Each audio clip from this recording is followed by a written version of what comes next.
IMF کا سیلاب متاثرین کے لیے ٹارگیٹڈ سبسڈیز دینے کا عندیہ۔ مزید جانیے اس رپورٹ میں۔ وزیر خزانہ اسحاق ڈار کی IMF Pakistan mission chief Nathan Porter سے ورچوئل ملاقات ہوئی۔ ملاقات میں IMF کے جاری پروگرام پر پیش رفت پر تبادلہ خیال کیا گیا۔ وزارت خزانہ کا کہنا تھا کہ ملاقات میں خاص طور پر میکرو اکنامک فریم ورک اور رواں سال کے اہداف پر سیلاب کے اثرات پر بات کی گئی۔ IMF نے غریبوں اور پسماندہ افراد خصوصاً سیلاب متاثرین کے لیے ٹارگیٹڈ سبسڈیز پر ہمدردانہ غور کے لیے اپنی رضامندی کا عندیہ دیا۔ وزارت خزانہ نے کہا کہ IMF کے نئے جائزہ کے لیے تکنیکی سطح کے مذاکرات کو جلد حل کیا جائے گا۔ حکومت IMF پروگرام کو کامیابی سے مکمل کرنے کی خواہاں ہے۔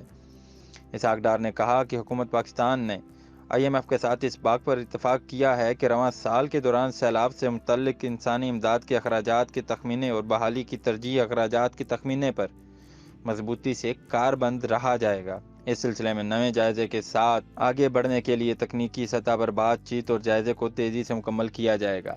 وزیر خزانہ سینیٹر اسحاق ڈار نے حکومت پاکستان کے IMF پروگرام کو کامیابی سے مکمل کرنے کے عزم کا اعادہ کرتے ہوئے کہا کہ اس سلسلے میں معاشی اصلاحات جاری رکھی جائیں گی، جبکہ سیلاب سے متاثرین افراد اور علاقوں کے لیے ریلیف بھی اولین ترجیح رہے گا۔